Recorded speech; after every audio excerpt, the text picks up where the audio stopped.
Good evening and welcome to tonight's broadcast of the Total Nonstop Racing League.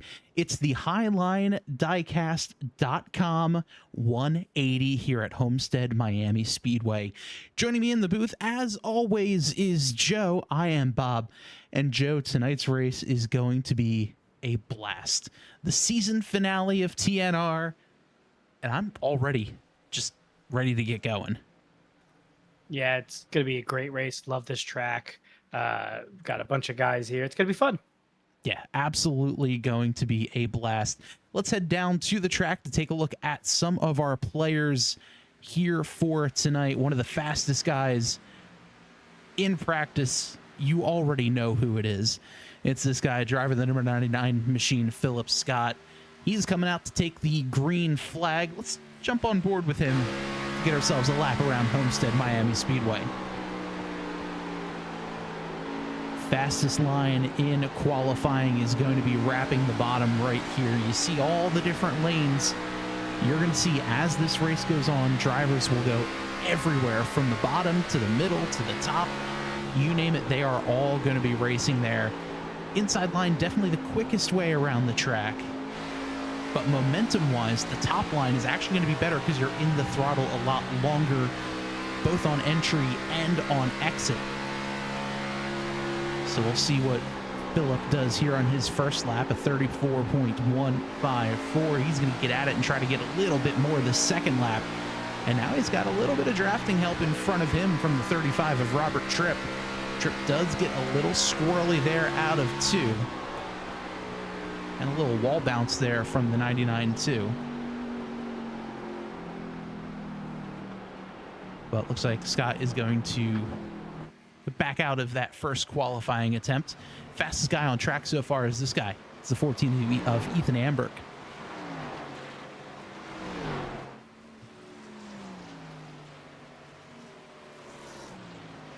Big slide there from the 14. 18 cars out here tonight. Driver currently sitting 4th place in points. That's the number 4 of Adam Stewart. And taking a look at the points for tonight, it's pretty much a done deal as far as who in the top 3 are going to be finishing where. Anthony DeBarro is going to be our champion this season over Philip Scott. 3rd place is Shane Ewing with Adam Stewart in 4th. So one heck of a season for these drivers. 18 races. A grueling season. A doubleheader at Talladega. But man, Joe, this season has been a blast. Yeah, it's been a wild season. And, you know, these guys they put on such a good show week after week. And we got a new season coming up soon, so that's always great. So, you know, if you like what you see, there will always be more. Yeah, for sure. And you know, look, this is a fantastic season, or a fantastic series. And now that the Total Nonstop Racing League has merged with the Speed iRacing series, I mean, we can only go up from here. It's absolutely phenomenal to be involved with such a cool league as the guys here at Speed. And, you know, if you're interested in racing with us next season, make sure you check us out online at speedcupseries.com. That'll get you over to our Discord. You can join in. The new season starts July 6th. So only a couple weeks off for these drivers before we get right back at it again. And man, it's going to be so much fun. It mirrors, for the most part, the real life NASCAR O'Reilly Auto Parts series. So if you're someone who uses a lot of practice or wants to get a lot of practice, this is a great series, great opportunity. It's free to race, and it's a really, really great opportunity to get out there and race with a bunch of people and have some fun while you're at it. For the safety of everyone else, I will sit in the booth. As we see there, the 81 of Martin Plute, he gets loose coming out of 4. We are going to see a lot of that, especially early on in a run, cold tires. You get across the seams that you see across the racetrack. As we'll jump on board here with the 92 of Tim Branson, take a look as we get into the corner. You're going to see black lines across the track. You see the one right here. And if you hit that seam wrong with cold tires, the back end wants to try to race the front end, and it is not easy to save it once it happens. Not at all. As we see Jason Shu having an issue getting down onto pit road.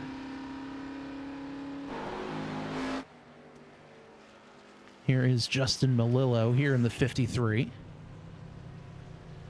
Great looking iRacing livery. As Justin Melillo decides to drift it off into the road course turn 1. That'll just about do it for qualifying here at the Highline Diecast 180. And I want to tell you a little bit about the folks at Highline Diecast Collectibles. They are your go-to source for high-quality NASCAR diecast and memorabilia. Whether you're hunting for the latest releases, rare finds, or you're just looking to sell your own collection, they have you covered. Plus, don't miss their live auctions every week on Whatnot, where you can score some incredible deals on must-have collectibles and place your pre-orders on NASCAR's latest diecast at HighlineDiecast.com, where passion for racing meets collectible perfection. And man, they've got some really, really cool stuff over there on HighlineDiecast.com. Yeah, I've been on a couple, but I've yet to be victorious. Let's take a look here at the starting lineup for tonight's Highline Diecast Collectibles 180 here at Homestead-Miami Speedway. Ethan Amberg on the pole with a 34.08. On his outside is Martin Plute. Row number 2, we see Ryan Shelton and Philip Scott, with Shane Ewing and Justin Melillo making up row number 3. Row number 4 has Ace House. Good to see him back racing after some tech issues sidelined him last week, with Ryan Newman on his outside. Tim Branson and Robert Tripp make up row number 5. Steve Bevacqua and Eric Jeffrey in row number 6. Row number 7, we see Ray Payne Jr., a newcomer to TNR, his first race this season with us, and Adam Stewart on his outside. Stan Hausman and Jeremy Canute make up row number 8, and rounding out our 18-car field for this evening is the number 3 of Jason Shu and the 9 of Colton Easterday.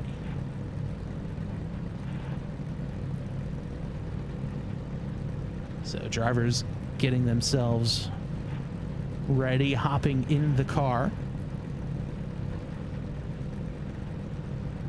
Fuel window, right around 59 to 60 laps of fuel. So we're probably going to look at 6120 with 2 stops.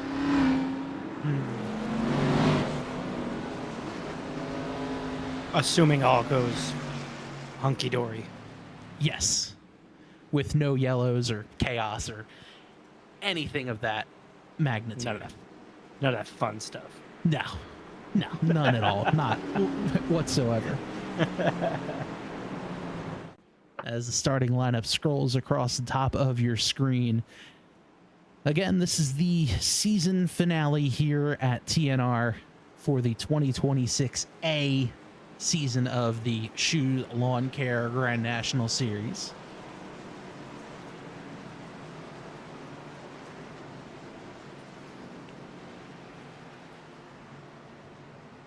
Philip Scott basically on a second place victory lap here with Anthony DeBarro not racing here this evening.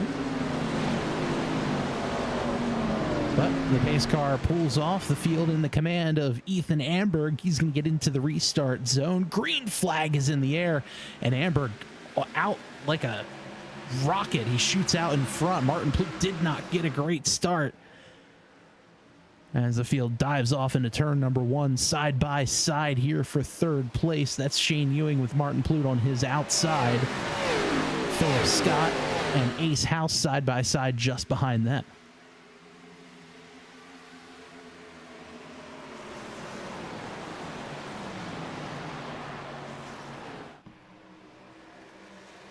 Coming out of turn number 4, Ethan Amberg will lead lap 1. But a big gaggle of cars. Oh, trouble. Tim Branson goes around. And that is going to bring out our first yellow of the evening. And a little bit of damage on the front of that 92, but... Yeah, he took the spin cycle.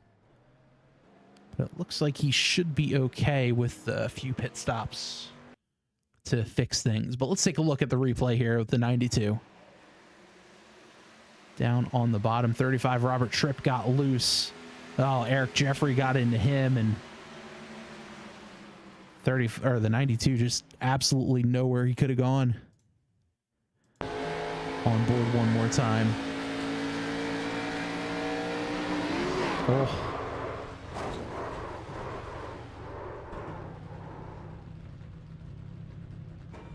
Yeah, just a tough break there. Let's take a look here at the driver eye of the 35. Oh yeah, back end already jumps out, saves it, checks up, but unfortunately the 92 just gets the worst end of it.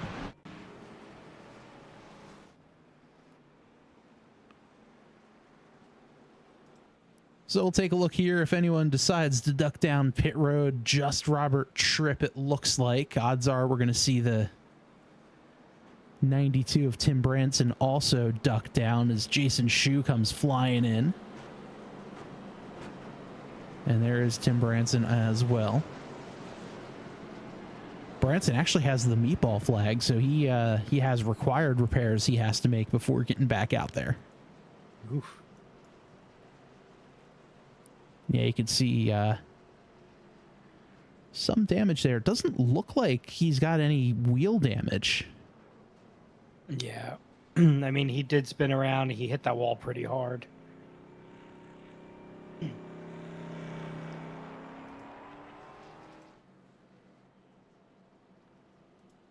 So it's going to be interesting to see if he can get back into this thing. I mean, Homestead is certainly a more aero-dependent track than somewhere like Bristol or Martinsville or any other short track or road course. So, yeah, I was gonna say with that damage all in the front, we'll see what happens.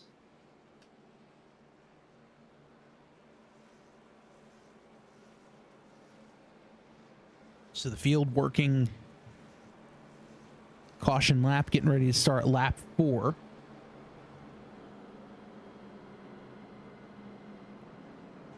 And the lights on the pace car are, in fact, off, so we'll be going green next time by. Ethan Amberg over Ryan Shelton.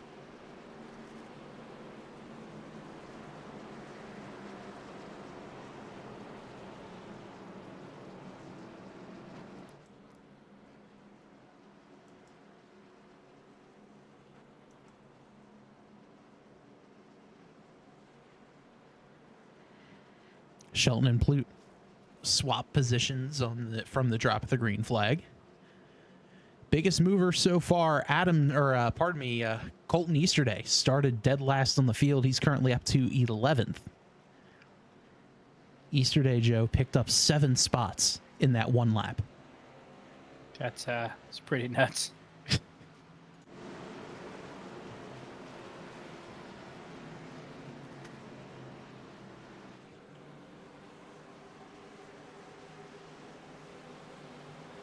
Field ready to go this time by. The pace car will duck in. There he goes.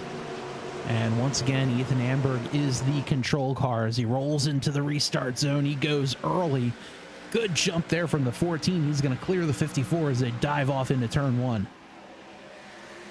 Side by side for third. Shane Ewing on the inside, Martin Plute on the outside. As Shelton slides up in line behind the 14 of Amberg, that leaves the 32 of Shane Ewing all by himself on the inside. He says, I'll take those odds, and he chucks it into turn 1. Meanwhile, we're side by side for first. Amberg with Shelton. Martin Plute says, I'm going to make it 3 wide as they cross the start-finish line. Nothing go wrong. Absolutely nothing here as they're still side by side and caution out on the racetrack. Looks like Justin Melillo goes for a spin.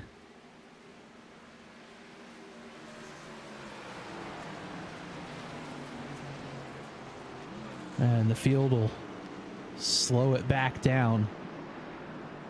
Caution number 2 on lap 6.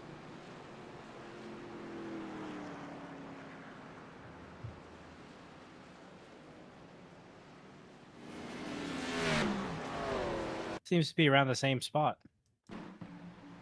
Yeah, nope, that time he had a little bit of help there from the 15, and wow, broadside across the track. Missed everyone. Everyone did not hit him. We'll jump on board here this time with the 39 of Stan Hausman. Let's see what Hausman sees. He sees, all right, he's sliding.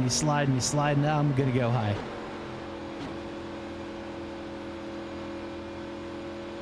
Right now, Branson's probably like, oh, yes. Yeah, definitely a positive moment there for the 92. Just saying, all right, I'm not getting lapped as quickly. He is still on pit road and has been for the last 4 minutes and 20 seconds. As it looks like, Joe, some drivers electing to dive onto pit road and take some fuel now. Yeah. Interesting. I mean, we like you said, he's about 60 laps. I'm surprised. Just, I guess, if you can get it, you can get it, right? Yeah, and I honestly, I think this is a good call because, you take Philip Scott.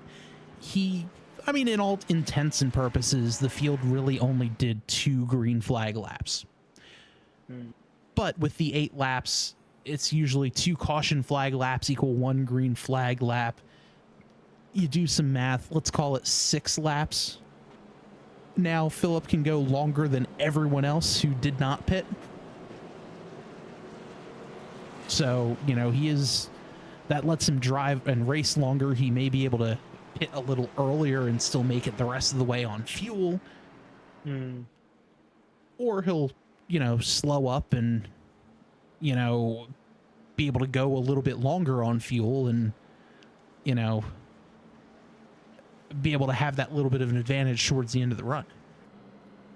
Yeah, it makes sense. And lost in the shuffle of all that, Martin Plute became the leader at the time of yellow as they were side by side and trying to fight 3 wide there. Yeah, not where I thought the wreck would happen. Yeah, certainly not. I wouldn't think it was, mid-pack. That would have been, if I was betting, it probably would have been the 3 of them going 3 wide, getting in the corner, and someone getting pinched up against the wall. So easy to do here at Homestead.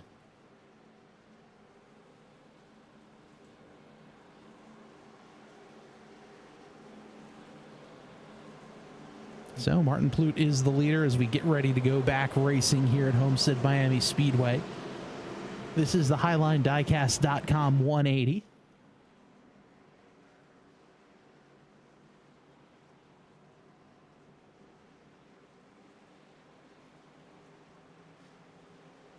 You can check them out online, HighlineDiecast.com. Pace car pulls off. Now Martin Plute is the control car. Into the restart zone they go. Green flag is in the air. Martin Plute gets a good jump, but Ethan Amberg a better one as they're side by side as they chuck it off into one. Shelton pushing the 81 of Plute.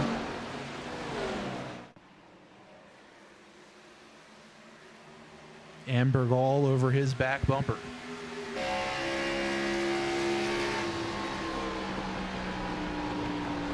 Amberg takes the top side. Plute goes down low.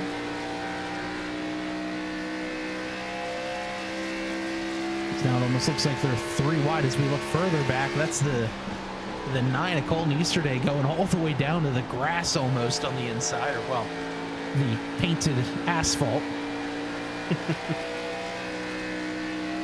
As Martin Plute looks to pull away, we got a good battle brewing here for second.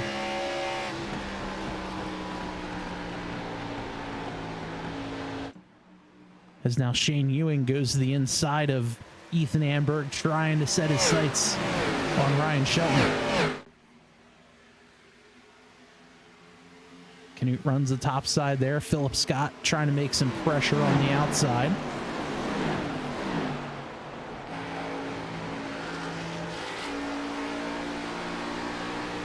On board here with Ray Payne Jr. Trying to track down the top 7.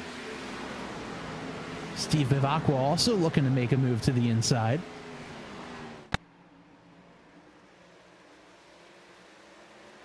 Stan Hausman just behind him with the 99 of Philip Scott to his inside.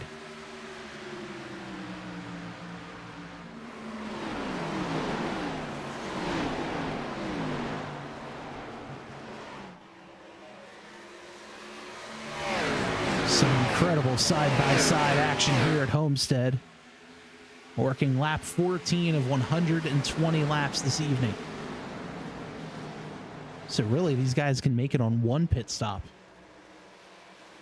Pit on lap 120 or pit on lap 60 and, you know, try to push a little bit longer. Guys who did pit, like we were mentioning, Philip Scott, Adam Stewart, Ryan Newman, Justin Malillo, Jason Shue, Robert Tripp, those guys can definitely make it on one more stop. Yeah. The other guys probably can, but they're going to have to pit after lap 60. Yeah, it's one of those, I could push further and not have to worry about running out of gas versus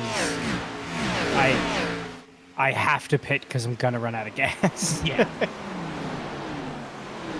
You know, it's that little tiny bit of fuel strategy, something you can control because, again, this is a fixed setup league. That means everyone is running the exact same setup, exact same car, exact same everything. It all comes down to the squishy bit between the wheel and pedals. As, Stan Hausman scrapes the wall. Looking almost 3 wide there for a moment. He does pull it off the wall. And he'll duck down, try to take a peek to the inside of Philip Scott.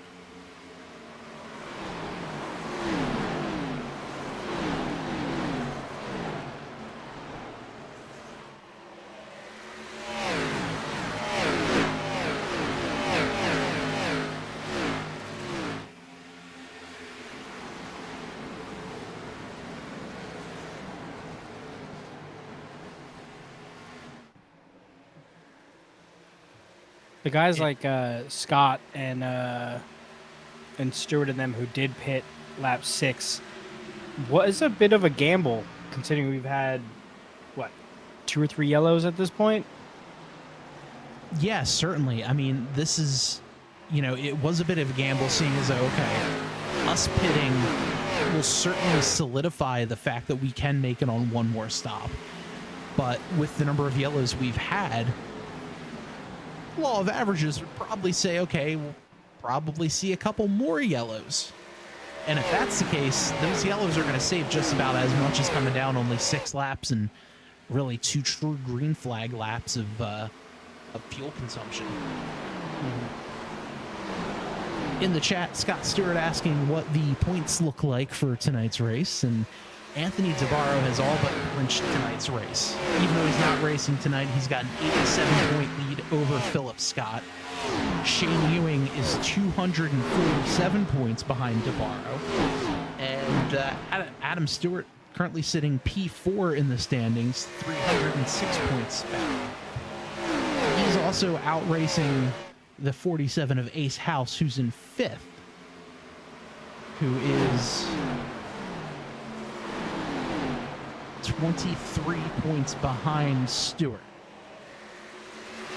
So as long as Adam finishes well, or enough ahead of Ace House, or if Ace House doesn't finish far enough ahead of Adam, looks like Adam Stewart will be finishing 4th in the standings. You had to say it. Listen, I have to explain the broadcast or the point situation here. Yeah. I'm not saying a specific driver is having himself a good race so far. Because we all know, as soon as we say something good about said driver, bad things happen to said driver. It's every time. So I'm just going to put his car on the screen and not say anything. That's worse. It's like a kill shot.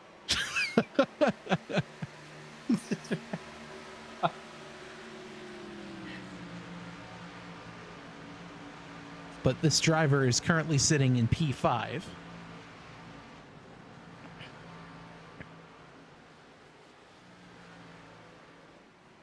Meanwhile, we've got ourselves a good battle here for 2nd. That's Martin Plute controlling Ethan Amberg, trying to take a peek to the inside. Amberg chucks it in down low. Plute rides the top of the Larson line. And you can see there, he's in the gas a lot sooner. Amberg does jump up in front of him. And that gives Plute the option. Do I just push? Do I get out? Do I go to the inside? And he just kind of hangs up there behind the 14. At this point in the race, the inside line is probably a little bit better. But as the race goes on, as the tires get worn out more and more, everyone's going to start going to the top side. It seems like a couple people have already decided that is the place to be. Yeah, we see Martin Plute there running the top side. We're going to see a lot more guys there. We'll jump on board with the 81 and see, okay, Shane Ewing drives down low. The 9 goes down low. Looks like Stan Hausman and another driver in front of him. Did not see who that was. They're kind of running the middle line. That's Ray Payne. Running the middle line in 1 and 2. Most everyone else on the bottom. There's Ace House to the top side.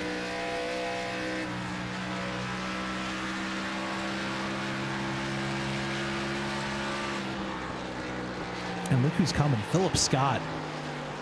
Back up to P5. Did not take tires that last pit stop, so only fuel.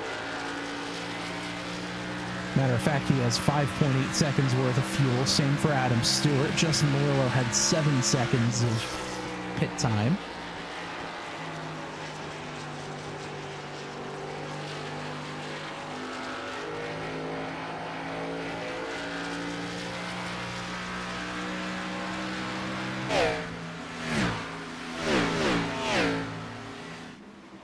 Here's a new driver to TNR this season and for the last race of the year, Colton Easterday. Speed Cup Series fixture. Coming down, racing with TNR tonight. As the Speed Series has also wrapped up its 2026A season. He was one of those speed drivers that said, you know what? Maybe I will race tonight. Why not?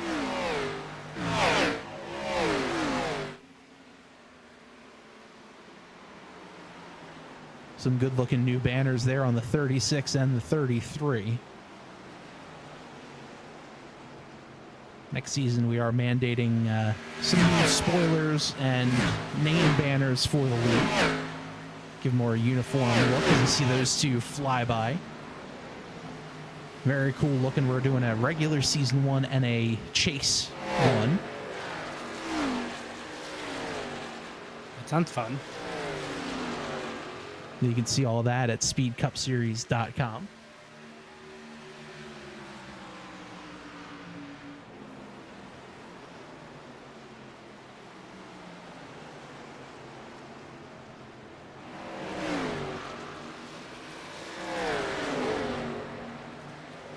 Just behind the 39 of Housing, Ray Payne, Eric Jeffrey, both fighting it out. This is for 9th.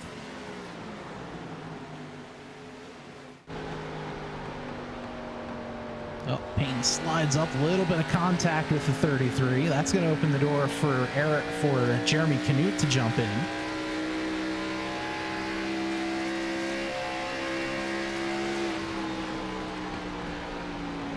And oh, trouble! The 33 and the 31 tangle. Somehow no yellow.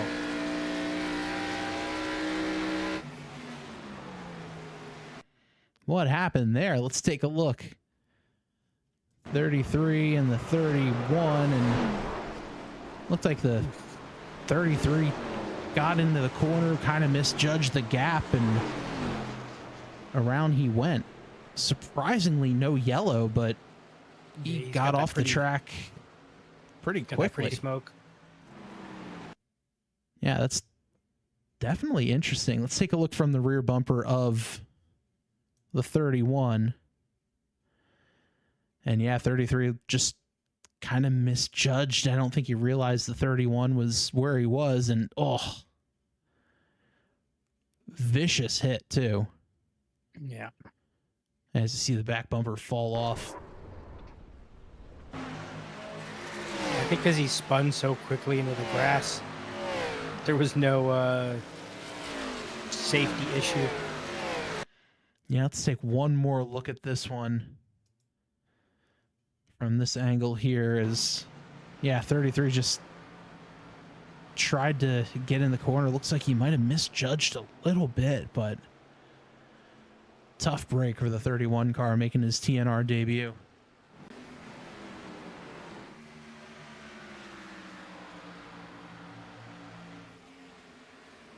Meanwhile, out front, only a 0.2 of a second gap between first and second. This is the battle for the lead between Ethan Amberg and Ryan Shelton. Shelton right behind Amberg.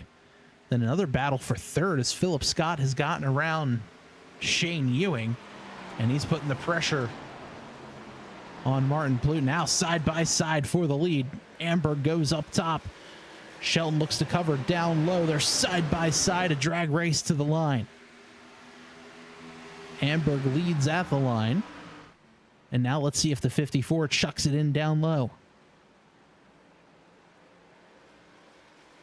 Throttle control is the name of the game here at Homestead-Miami Speedway, especially if you want to be fast around the top side. Race is very similar to how Darlington races, where the speed is right up against that wall, and you've really got to be careful to not get stuck in it. Shelton slides up. Here comes Amberg to the inside.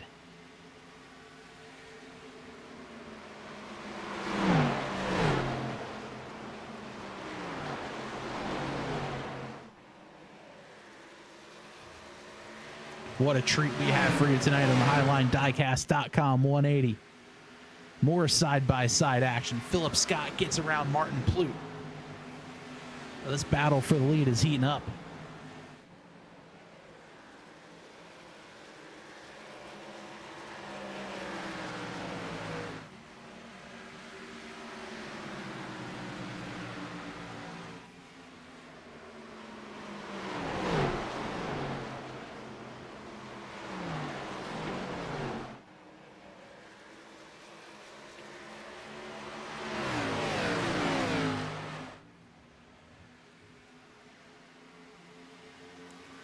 See this battle, it's grown now to about 0.3 of a second. But now here comes gorgeous weather for this race. Philip Scott. That is for sure. Let's take a look at the weather for tonight's HighlineDiecast.com 180. Joe, 84 degrees, no wind, nice and clear, and low humidity, which is rare for Florida. Yeah. Some perfect weather.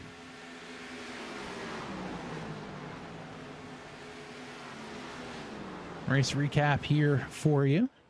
Ryan Shelton is our leader. We've had 2 cautions, 3 lead changes.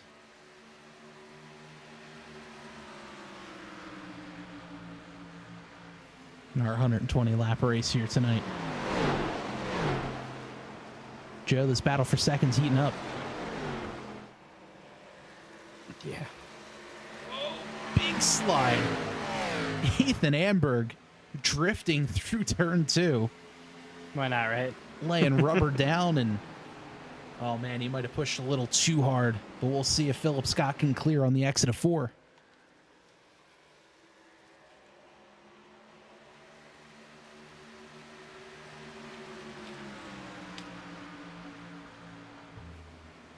Not quite yet.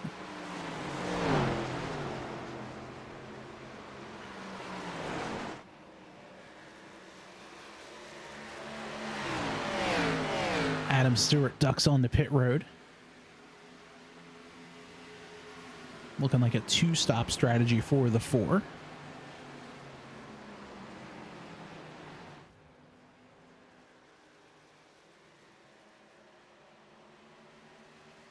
As we are certainly treated to some incredible racing here.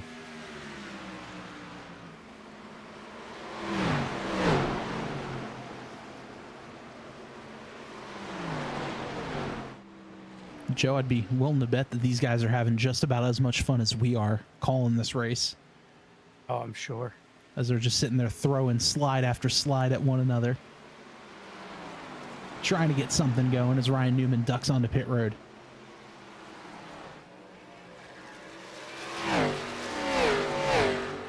I'm surprised to see Plute falling behind a little bit. Yeah, ever so slightly as well. Man, Amber gets a huge shot into the back of Philip Scott. Wrong sport. That might have been one of those, you know, I raced a little too hard there, and now my tires are paying for it for the 81. Yeah. And yeah, Amberg definitely gave a bit of a tush push to the 99.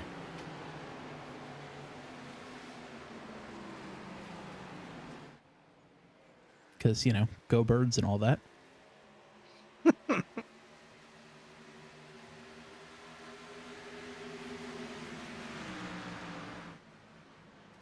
Now Ryan Shelton falling into the crosshairs of Philip Scott. Shelton goes to the top side. Scott wraps the bottom.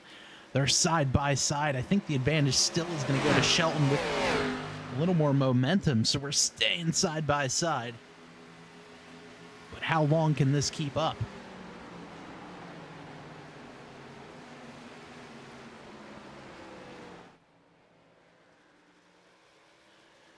Ryan Shelton there in the Kyle Busch M&M's tribute machine.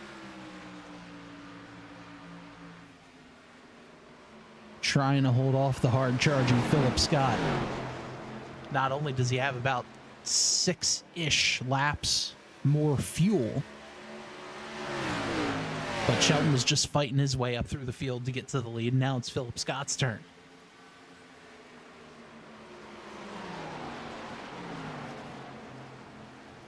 Philip Scott, the ninja that he is, just silently stalking the 54, riding ever so slightly out of his tire tracks just to let the 54 know, hey, I'm right here. Don't go too hard. I will find you. Meanwhile, here side by side for third, Martin Plute to the inside, trying to scrap and scrape his way up into P3.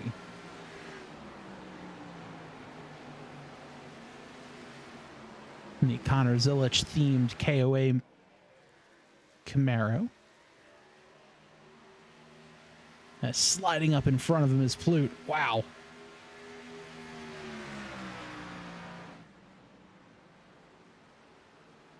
So chalk Martin Plute up to P3, but here comes Ethan Amberg to the inside. Jeremy Knut ducks onto pit road.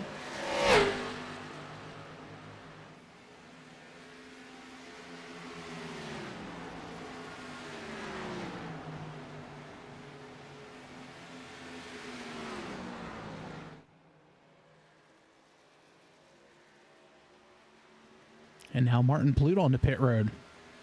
So he'll come down at lap 44. I guess he just cooked his tires. Yeah, I wonder if now that we're seeing a lot more cars duck onto pit road, I wonder if those 60 laps were Fuel only. a little bit, a little bit extended.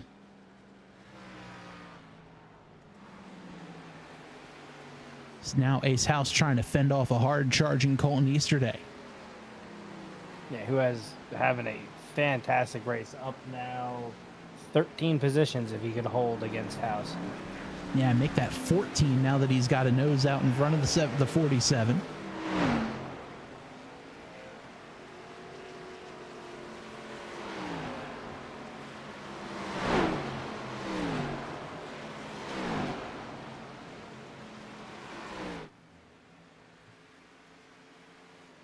House looks to battle back.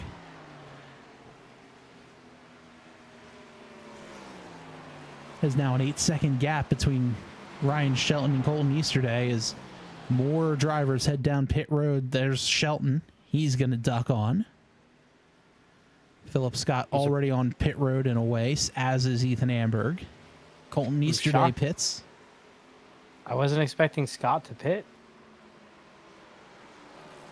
Yeah, so if we're looking at 47 laps, yeah, honestly, me too. I wonder if he's just going in to cover what everyone else is doing that he was racing around. Yeah.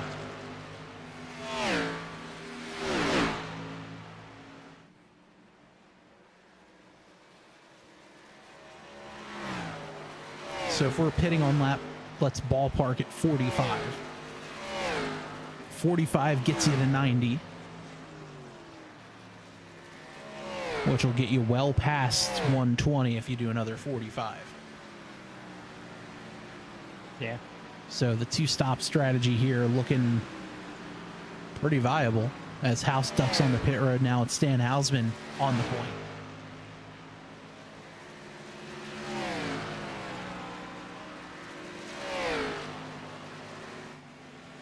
Hausman, the only driver who has yet to visit pit lane at all in this race.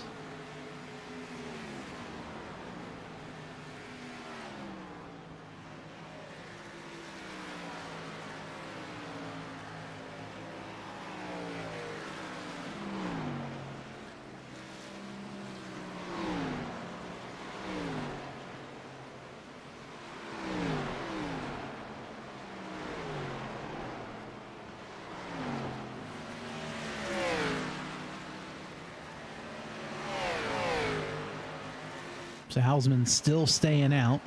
There's Justin Malillo just outside your screen. This is the second place driver. And Joe, the guy who is leading the whole thing, who's already made their pit stop, that's this guy, Shane Ewing, currently sitting in P5. 4 cars have yet to pit this cycle. Shane Ewing will inherit the lead. He's got about 0.8 of a second in front of Martin Plute. This is going to be the battle for the lead. It's just behind them. As if on cue, there's Philip Scott and Ryan Shelton with unfinished business.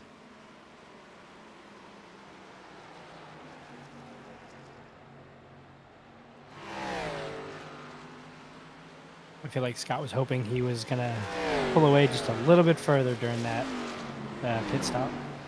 Yeah, definitely one of those, man, I wish I could have done something like that kind of wishes. As now Ryan Shelton all over the back bumper of Philip Scott.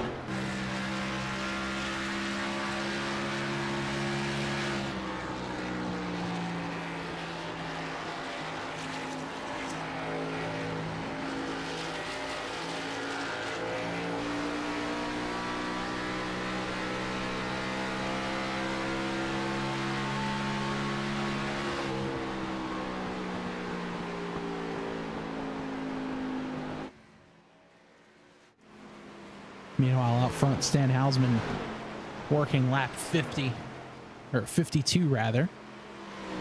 Justin Malillo tracking him down. I wonder if he's just going for longevity at this point. Yeah, I would venture to guess that Hausman is going to try the one-stop strategy, do it on lap 60, and then just hope, pray, and save to make it the rest of the way. Because if that's the case, everyone's going to have to pit on lap 90. Hausman will already be about 30 laps into his run, about halfway through, with another 30 to go. So it's going to be interesting to see what these drivers can cook up on strategy as Hausman lets the 3 of Jason Shu by him. I think that was by choice. No, I think the tires told him to do so. Jason Shu, biggest mover of the race thus far, up 15 spots since the drop of the green flag, as Hausman ducks onto pit road. So he could not get to that 60. Yeah, so Hausman could not get to 60, so there goes that one-stop strategy. I think now the guys in the real catbird seat is these two. Oh, Jason Shu snags the outside wall.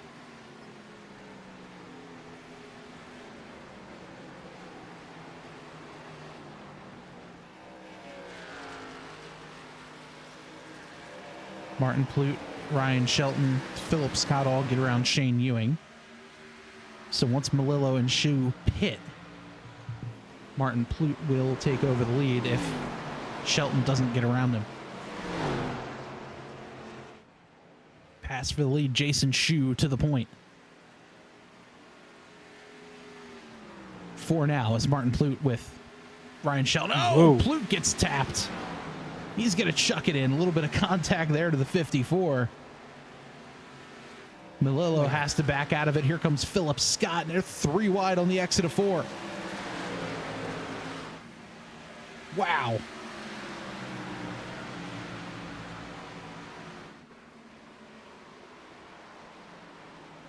They all blew by Jason Shu as if he was standing still.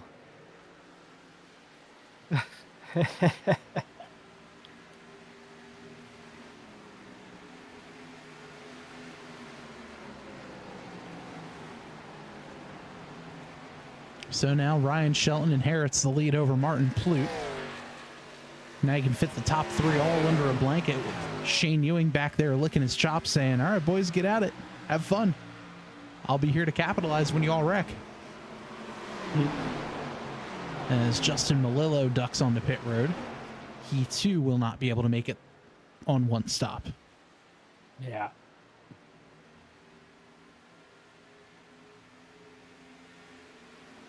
Or maybe he can and he's just short pitting.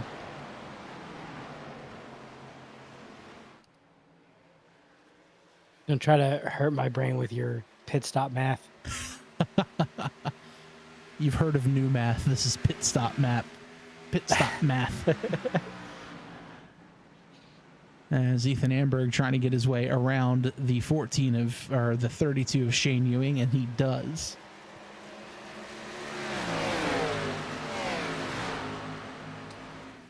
Don't forget, tonight is the Highline Diecast Collectibles 180. They're your go-to source for high-quality NASCAR diecasts and memorabilia. Whether you're hunting for the latest releases, rare finds, or just looking to sell your own collection, they have you covered. Plus, don't miss their live auctions every week on Whatnot, where you can score some incredible deals on must-have collectibles. And you can place your pre-orders on NASCAR's latest diecast at HighlineDiecast.com. It's where passion for racing meets collectible perfection. And I've got myself a pretty small collection of diecasts, but nowadays I really only collect diecast of when my driver wins a race. I've got all the Cup Series wins of my driver, so I just need him to win a few more and I'll be able to fill out my desk a little more. I just love that I got you that Xena one. Oh, it's so good. For those of you who might be too young in the chat, Xena the Warrior Princess, TV show from the 90s. Apparently she was on a race car in the 90s. Yeah, who'd have thought? Which was disturbing that when you brought it out, I'm like, oh, yeah, I remember this car. It was in the ba-ba-ba-ba-ba-ba-ba. Yeah, that was wild. Yeah, sometimes I hate myself.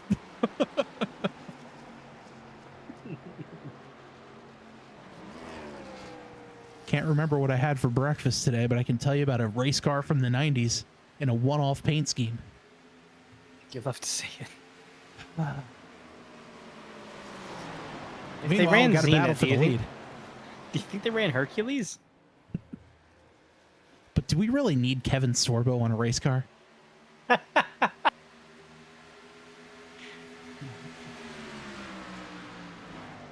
Now Philip Scott taking a peek to the inside of Brian Shelton. Side by side. Got a battle for first, a battle for third. Stan Hausman with fresher tires throwing himself in the mix too. Hausman one lap down, fighting to get himself back on the lead lap the hard way.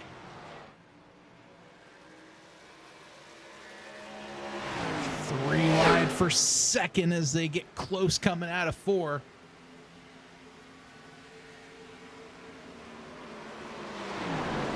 Nothing wrong with what Hausman's doing. He's more than allowed to fight for his lap back. And he's got fresher tires, so it should be easier as, whoa, Hausman gets loose. Maybe a little too fresh.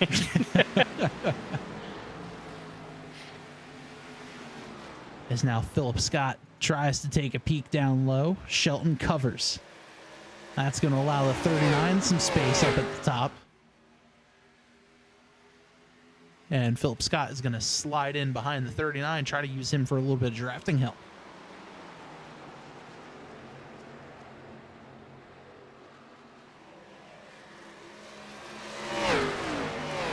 So Hausman gets his lap back the hard way.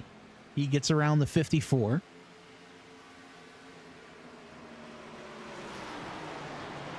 And this battle for third is heating up. Amberg to the top side now.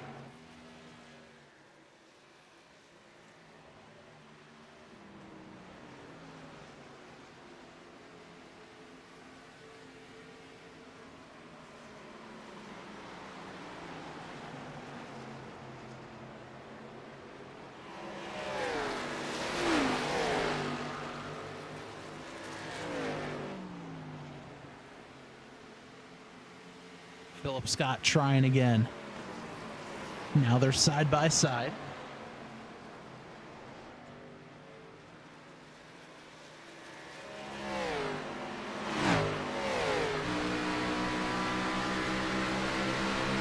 So there goes the 54 leading that lap.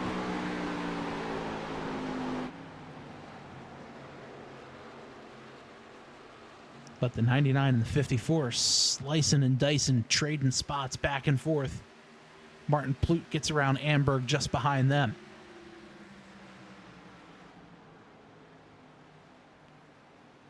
I think, like you said, that inside is it's giving them a little bit of speed in the corners, but I don't think I think it's slowing them down just enough where Scott cannot capitalize on it.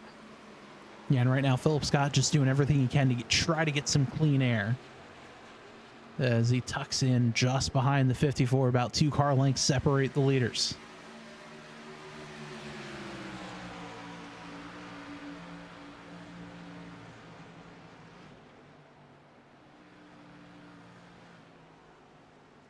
Meanwhile, Plute moving up real quick. Yeah, Martin Plute closing the gap. Only half a second now separates him from Philip Scott. He's like, hey, remember me? I don't have angry tires anymore. Oh, I'm back. Tonight's cameras are brought to you by our friends at TrackCams 4 Gourmets. You can check them out online at trackcams22.com. So now Philip Scott really trying hard to get around the 54. He's been trying for laps.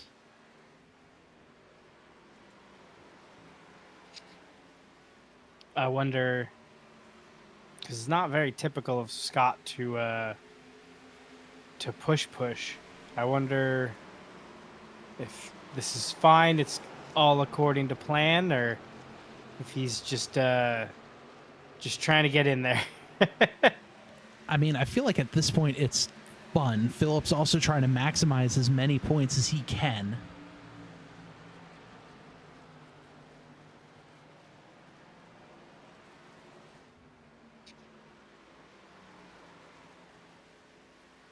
As, it's going to get tight here with the lap car of Eric Jeffrey. 54 is going to have to take an evasive maneuver, and that was close. They do get around the lapped car of Jeffrey.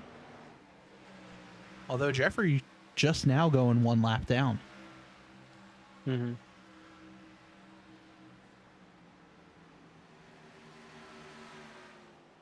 But man, what an incredible fight here.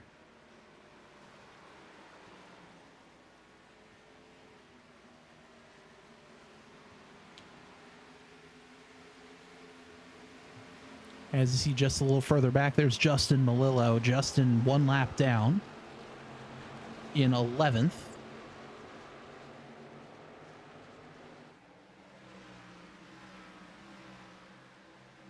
Maybe I spoke too soon about Plute not having angry tires. He's starting to fall back ever so slightly as, they're 3 wide into 3. Jason Shu with fresher tires, able to make that move.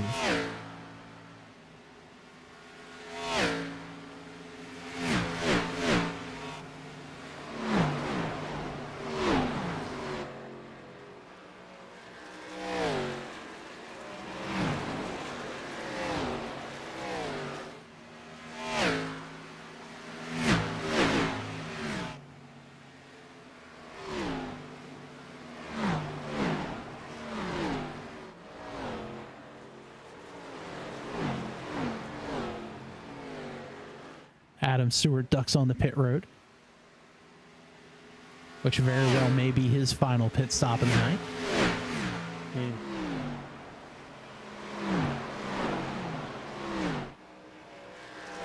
feel like that's a little early.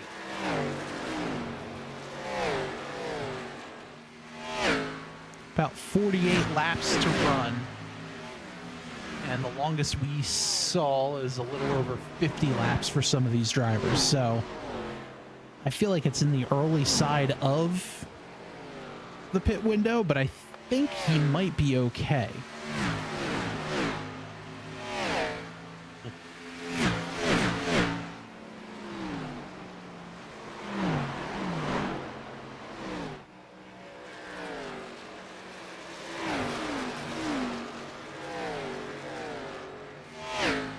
This is just so much fun to see these guys run like this.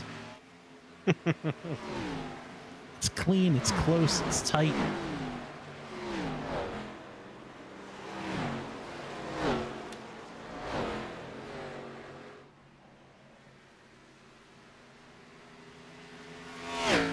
Don't forget, if you guys like what you are seeing, please like, comment, subscribe, share with your race pals.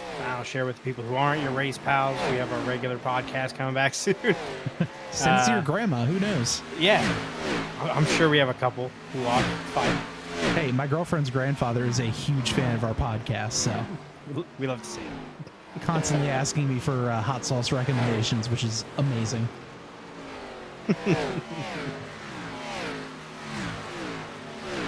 He too is a fan of White House Station hot sauce.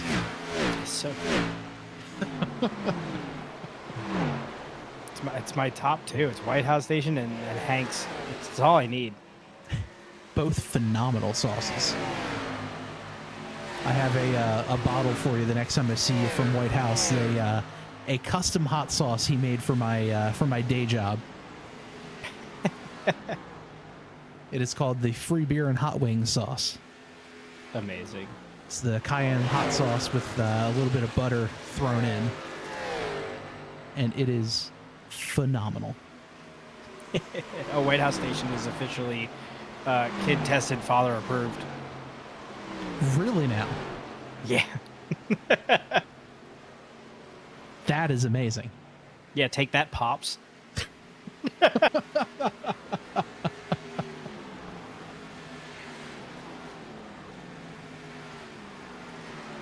At least I think it was Pops. I don't know. It was a very old commercial. Yeah, I was going to say, it sounds about right. I'm fairly certain I was way off. And if you'd like to get your brand or your business out in front of all of our viewers and league members, send us a DM over on Discord, speedcupseries.com. And you too can sponsor a race here in TNR, just like HighlineDiecast.com has. Sponsorships are open for the 2026 B season.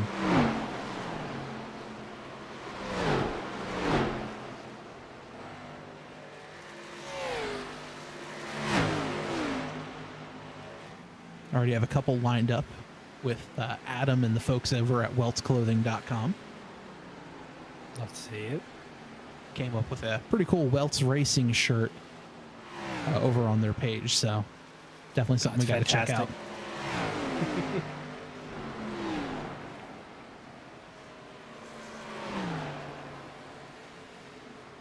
So the battle for first waned for a little bit, but now Philip Scott right on the tail of the 54 once again.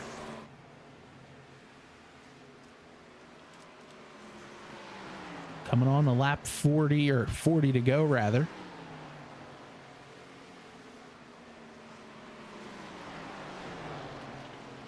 Long green flag run this time.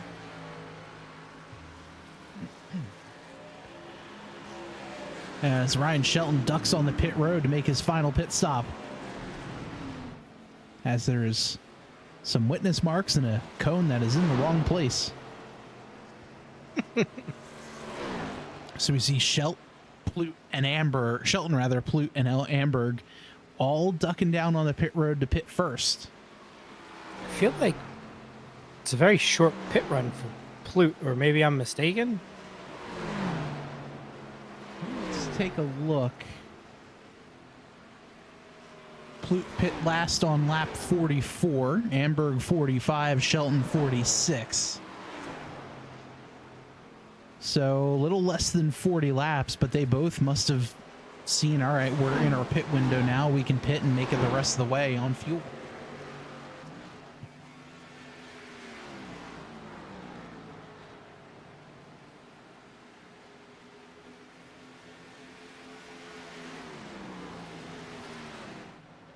So Ace House inherits the lead as Philip Scott ducks down on the pit road. And Steve Vivacqua does get around Scott, so we'll put him up to second. Shane Ewing gets around the 47. Ewing just coming off the pit road about 5 laps ago.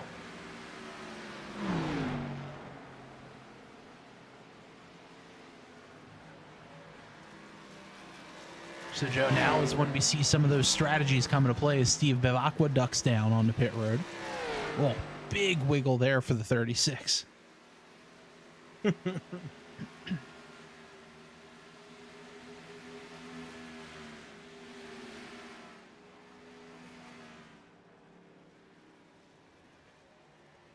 There's Ace House and the really cool John Wayne machine.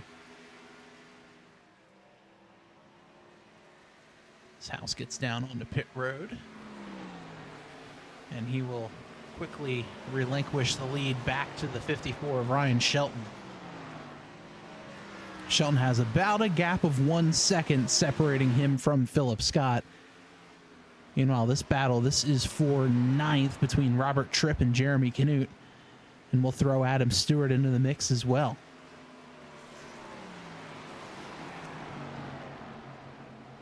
House on pit road now. Crew already down on the left side, and he's down and away.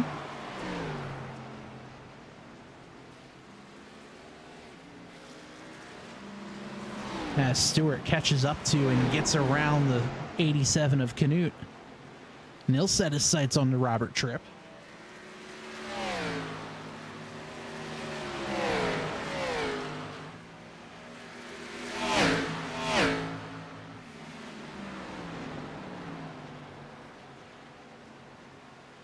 And a little bit of right side damage onto that 35 Tripp.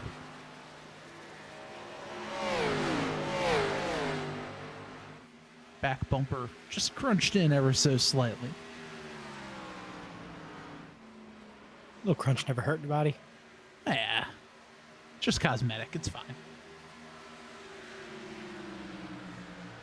Fine.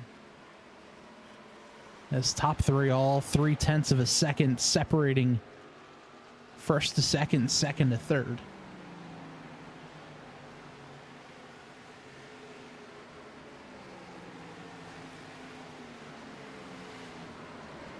As we come to 34 laps remaining, some great fights all over the racetrack, but especially out front. Big heavyweight contenders duking it out. Try to keep the top spot.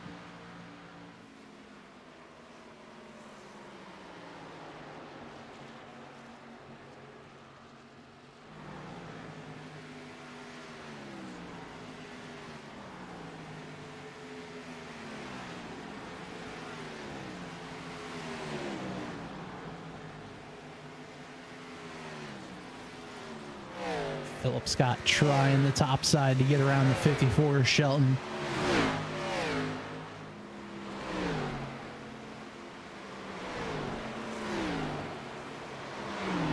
Meanwhile, just in front of this fight, there is a battle for 12th between Steve Bivacqua and Jason Shu. Bivacqua gets around Shu.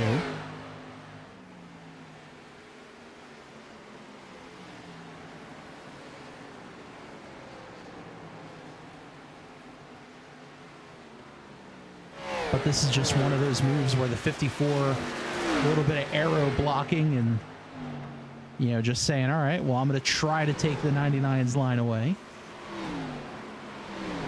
As now Shelton goes up top.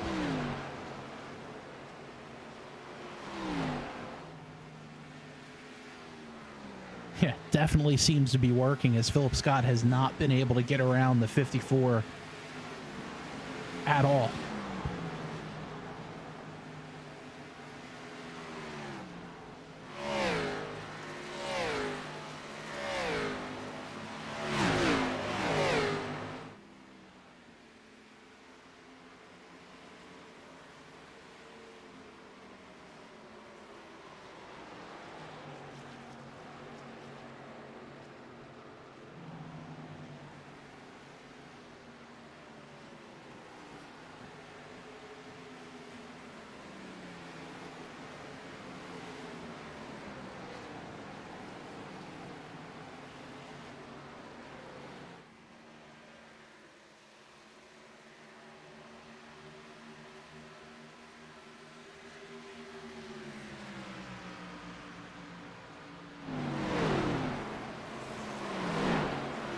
Crazy how much difference clean air versus dirty air is for these cars. Yeah, and it's, you know, it's one of those where the clean air really controls everything. If you have clean air, you have the ability to just throw that dirty air onto the guy behind you, and in this case, making Philip Scott, I'm sure Philip wants to run the bottom, but with the 54 taking that line away, there's really nothing he can do. Yeah. He has to wait for the 54 to make a mistake or get hung up on a lap car like this. And that's just going to put Philip in an even worse situation. So he has to duck down low to get to the inside. But getting to the inside line, that just puts all the dirty air in front of his car and slows him down even more. So the only bet for Philip is to run this top side, just carry the momentum. But at this stage in the run, going up top like that really is only hurting Philip's tires. Sure, he may have a little more momentum. That only gets him to the back bumper of the 54. Catching him is one thing. Passing him is something completely different, as we see here. Yeah.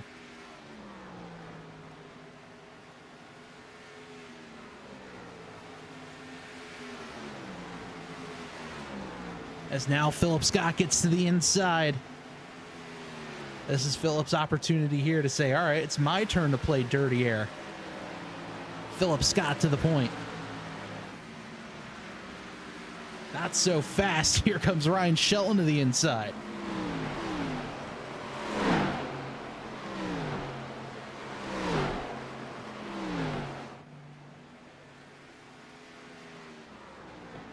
Oh, Shelton into the wall. That's going to slow him down a hair. Just a little bit as Philip Scott clears the 54 into turn 3. Oh, he needs a little bit. Oh, man, but here comes Shelton right to the back bumper of the 99.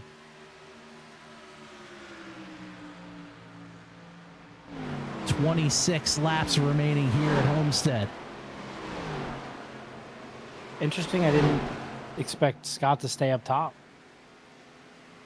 Yeah, but he made it work because they're still side by side. Now they got a little bit of trouble in front of him. There's the lap car of Stan Hausman. Not trouble really getting around him, but could throw a little bit of a wrench in the works to see where Hausman goes and who benefits from it.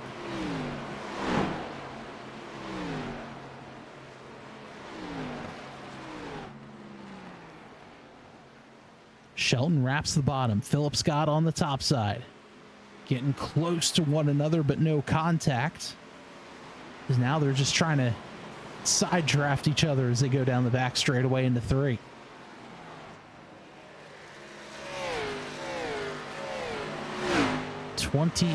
Now 24 laps remaining here at Homestead-Miami Speedway. Final race of the year as Philip Scott clings to the top side. Ryan Shelton down low. These two drivers throwing passing haymakers at one another as, oh, the 39 gets a little loose right in front of these two.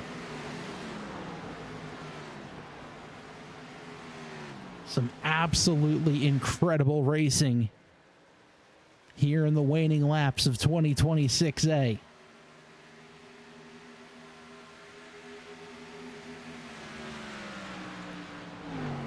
Battle's been going on for honestly what feels like the last 100 laps.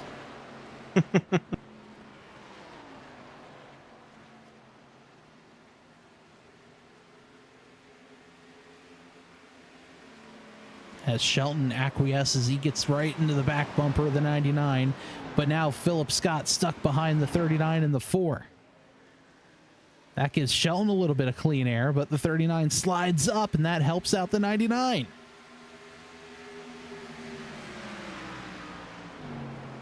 Everyone on track entitled to their position and entitled to where they're racing, because the 99 and the 4 are fighting, or 39 and the 4 are fighting for position.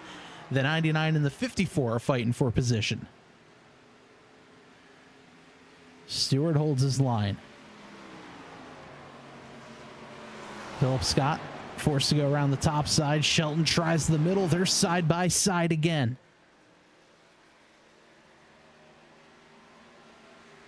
Shelton tries to stick it 3 wide. And you can hear these tires are not happy. They certainly are not. And I'm sure there's not a lot of happy drivers in this battle right now. Philip Scott grazes the wall on exit, and he's got Shelton still right on his back bumper.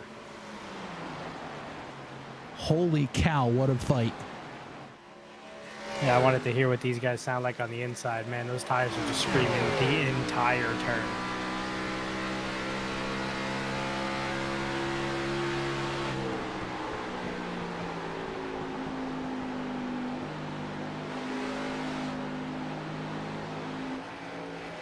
On board here with Ryan Shelton. And look at this run the 54 is getting.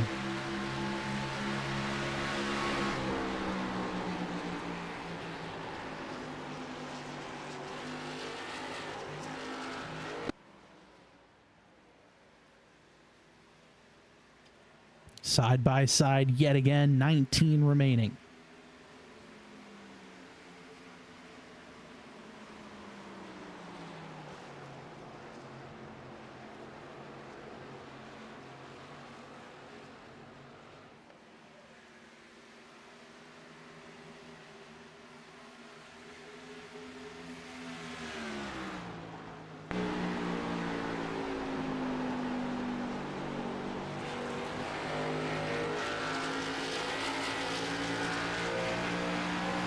Ryan Shelton on the top side, Philip Scott down low.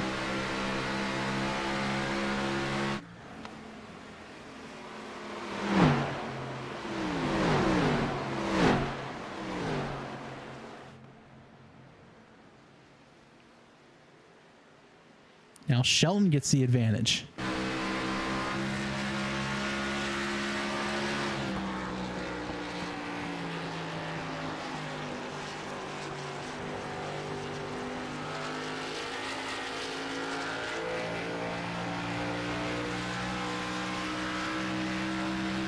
Yeah, it is a battle to hold these cars going into these turns right now.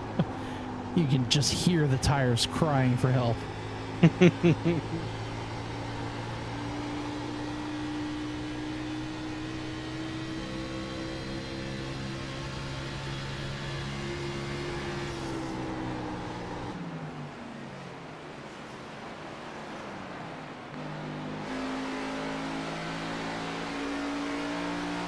Philip Scott trying to get a run here on the top side. Shelton trying to block.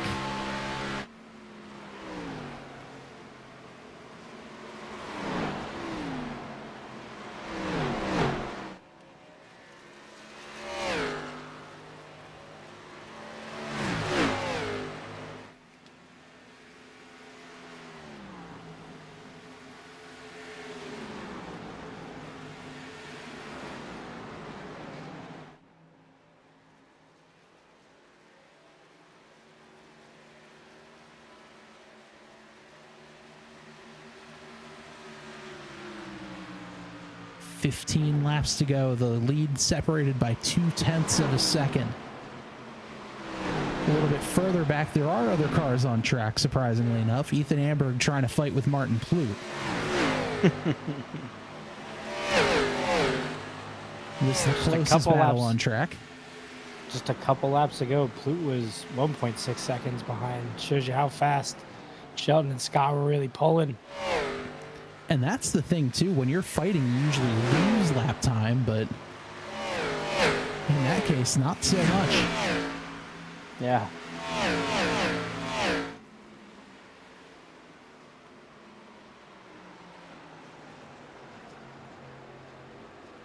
Battle between Plute and Amberg. Amberg just a hair faster, but not quite able to do much about it.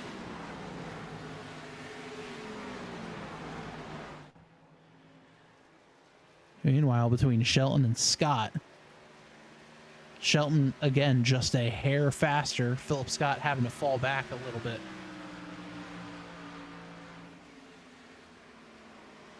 All the while, Philip Scott, Martin Plute running fairly equal lap times, as Justin Melillo's experiment not quite working out for him as he ducks onto pit road. Worth a shot, right? Yeah, it's one of those things where, you know, everyone else is doing one thing. Why not try to do something different?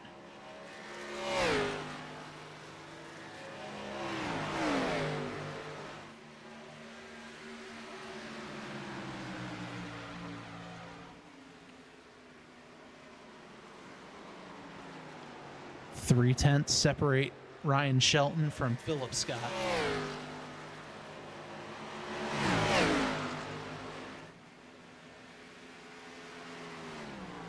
Now Tim Branson getting around Shelton, trying to get one of his laps back.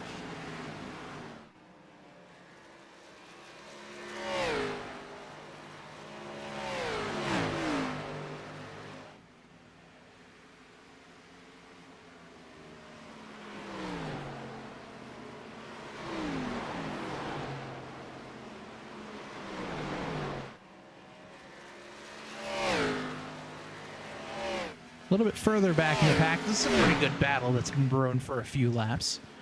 Justin Melillo and Eric Jeffrey. Melillo takes the spot. He's got fresher tires.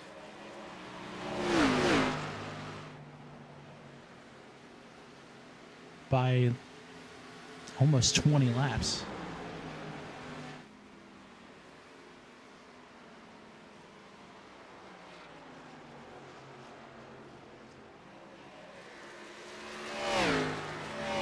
10 laps remaining here at Homestead. Ryan Shelton with a relatively free and open track in front.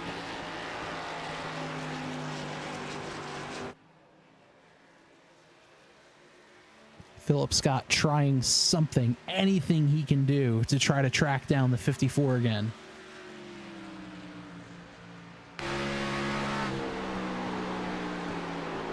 Shelton looking like the guy who drove that famous 54 in the Xfinity Series. That being Kyle Busch. Doing Rowdy Nation proud here tonight in TNR.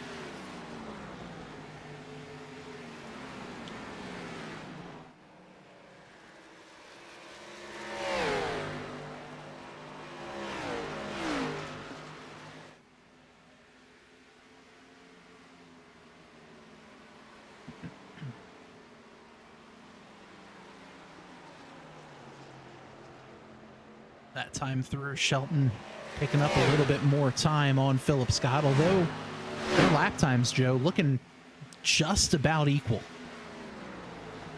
Yeah, but man, has Shelton pulled ahead. By quite a bit now, only just about 1.2 seconds, which, I mean, honestly is still pretty close, all things considered. Yeah, I think it's like I was saying earlier. I know Scott was really pushing. Those tires were not happy. It seems like finally caught up to him. Yes, now just the heat, the wear. Scott does have one lap fresher tires than the 54, but Yeah, he was not eating going a lot to of mean much dirt tonight. here. Yeah. And with how hard he was pushing in that fight between both drivers, Yeah. definitely added more heat and more wear to that 99 machine. Although Scott still about 2 seconds ahead of Martin Plouffe.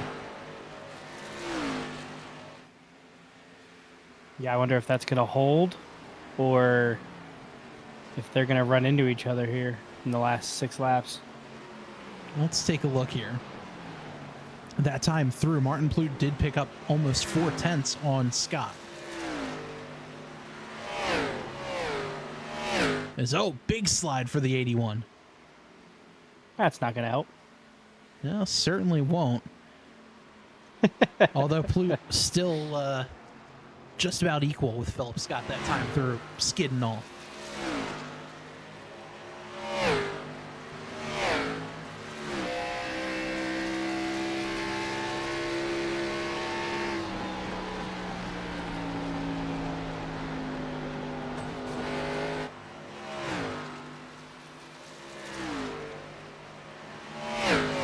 '81 tags the wall. Amberg trying to track him down, but 1.6 seconds separate these two.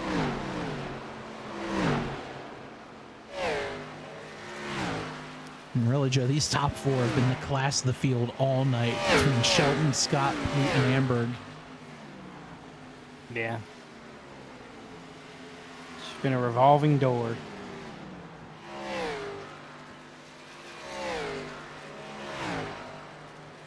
Now can they all hold on to these positions?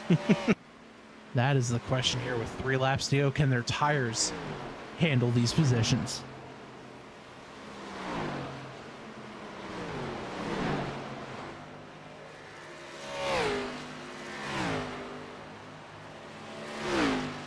Shelton opens the gap up now to 2.3 seconds.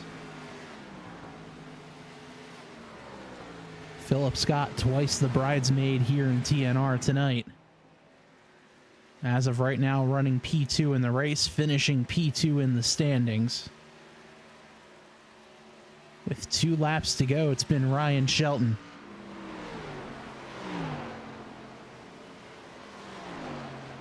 Yeah, at least I'll get some flowers. Shelton running 75 laps. Or leading 75 laps here this evening. Philip Scott led 10. Martin Plute. Oh, Ethan Amber goes all the way down to the inside. Whoa. What a save. That could have changed the last 2 laps. That is for sure as the white flag is out.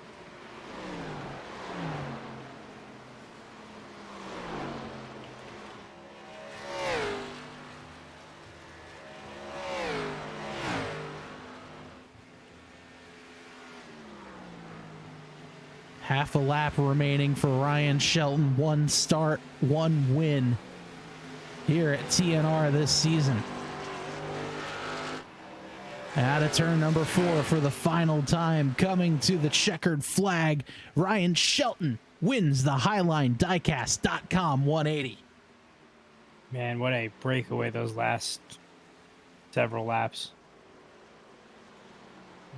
Philip Scott comes home second, Martin Plute in third, Ethan Amberg drifting through turns 1 and 2 finishes fourth. Shane Ewing comes home in fifth, and we can finally say it, Ace House with a great race. He comes home in sixth. Steve Bivacqua comes home seventh with Stan Hausman in eighth. Adam Stewart continues the top 10 streak in ninth. And Robert Tripp rounds out our top 10.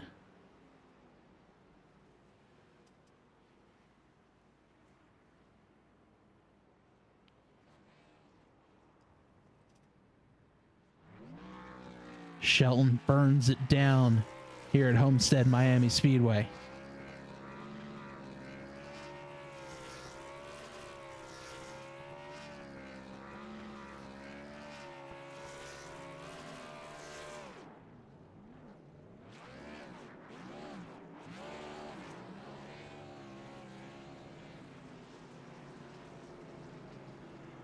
What a finish. What a race. Absolutely. And let's see if we can't catch up with our top 3.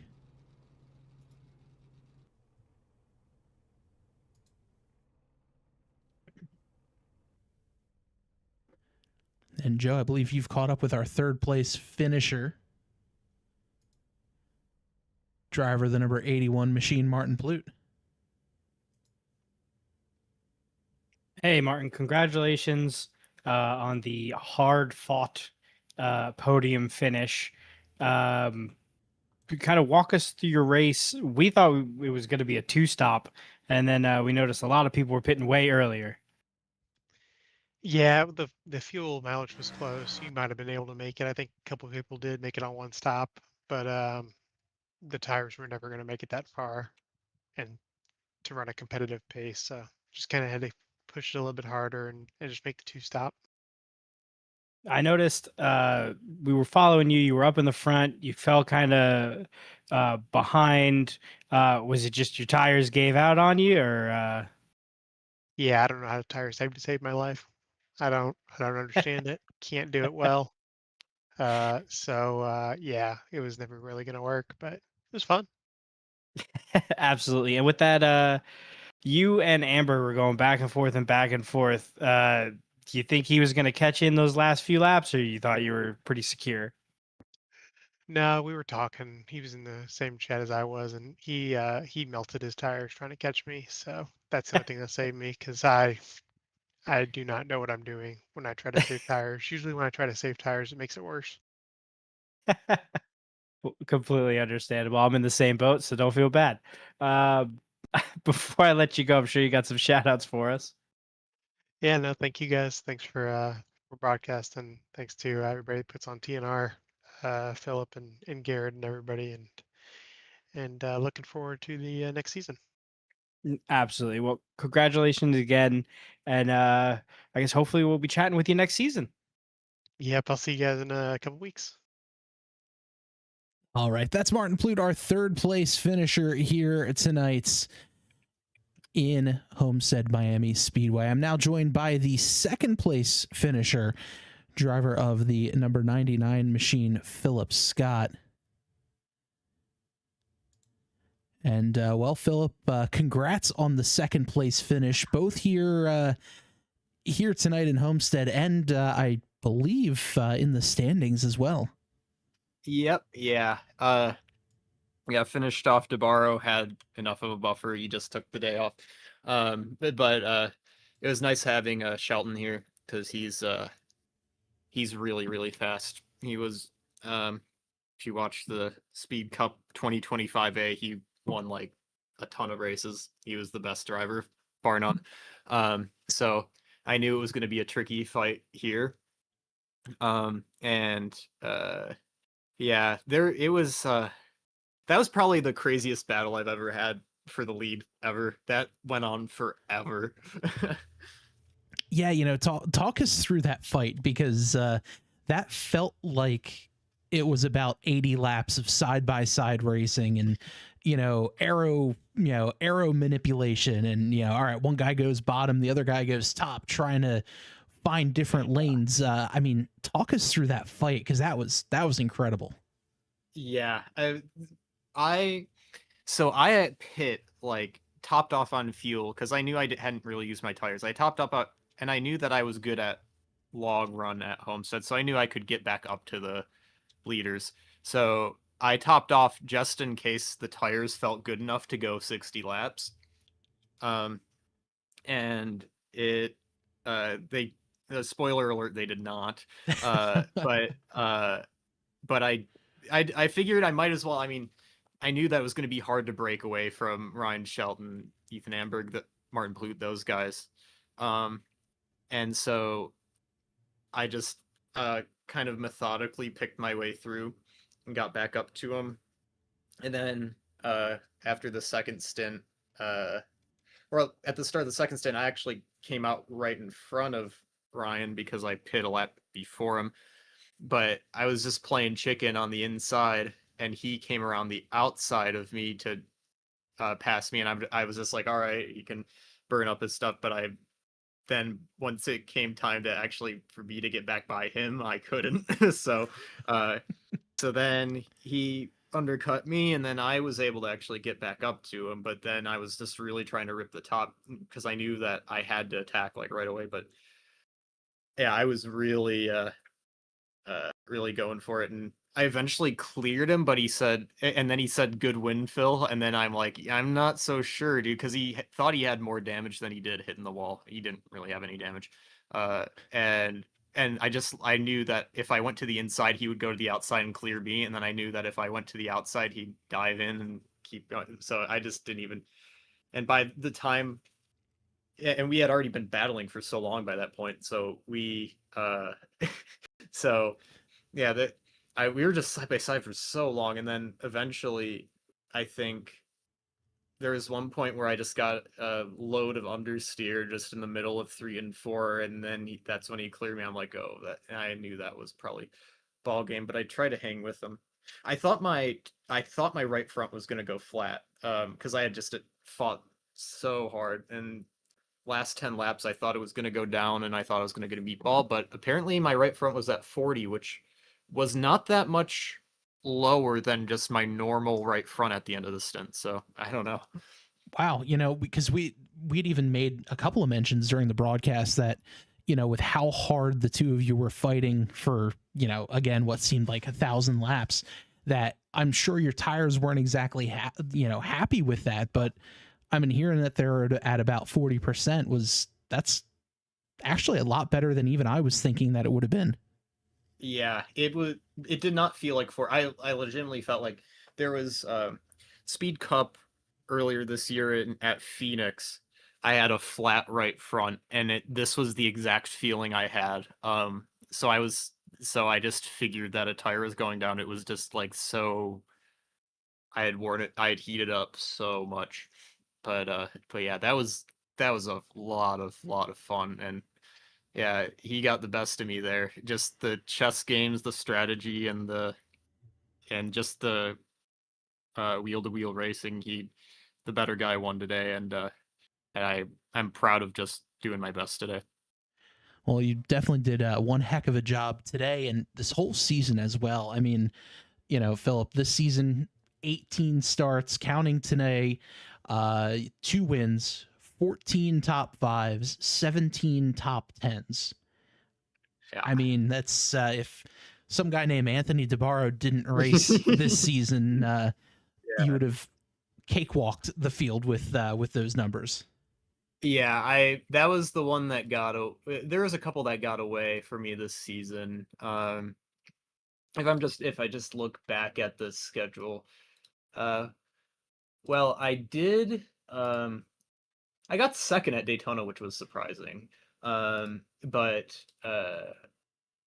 like Auto Club, I felt like I had the pace, but they didn't. But the Dizzy guys were just too good drafting together. Martinsville, me and DeBarro were side by side, and I went up the track a bit. That cost me.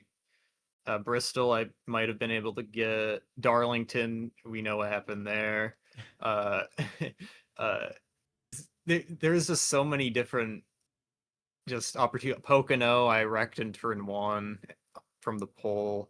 So there's just so many opportunities where I was like trying so hard to hang on to DeBarro, but he's just that step a little bit better. I'm really excited to have all the speed guys plus our TNR regulars, because like DeBarro, then Shelton, and then Flute and Amberg and those guys, and Shane too, obviously, like, and Ace is getting really fast. Like all those guys up there, it's just been it's been fun these last couple weeks to race with a combined field. That is for sure. Well, Philip, congratulations on the second place finish. Congratulations on second place in the overall season. And, before we let you go, I'm sure you have some shout outs. Yeah, obviously, shout out Obstacle Factory. Go to obstaclefactory.com. Check out Team Ninja Association and Scenic Fabrication Design Shop. And I don't know how I know you were already kind of like starting to run the league a bit, but I kind of accidentally became part owner of it once Garrett stepped down. So I'm excited to keep on building up this league, and I think that next season's going to be really fun. That is for sure. Well, Philip, congrats again on the second place finish, and looking forward to racing and calling these races for 2026B. Yeah, man. Thanks. All right. That's Philip Scott, our second place finisher here tonight at Homestead. And Joe, I believe you've made your way down to victory lane with tonight's winner, Ryan Shelton.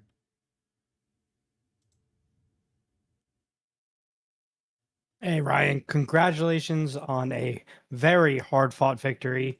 Did the race kind of unfold how you expected, or did you have to throw your game plan out the window? So yeah, I came in here with about 20 minutes worth of practice. So I didn't really have a game plan. I just kind of threw it together as we were running, and kind of halfway through that first stint, up until I pitted on that first time, I didn't really know when I was going to pit until everybody else around me kind of forced me to pit, because I didn't know if I was going to be able to do a one stop or not. So went down and just took the pain of being the last one on new tires, and I guess that kind of helped me out for that second run, because I was able to get up and get in front and kind of dictate the pace for that second run, and then I can kind of pit when I wanted to for that third stint, and forcing Philip behind me and keeping him behind me while we were still on new tires was important, because I needed him to run his tires out, because I talked with him after the race, and I figured the same way, is that on old tires it was really, really hard to pass. So really the best way to do it was going to be passing on new tires.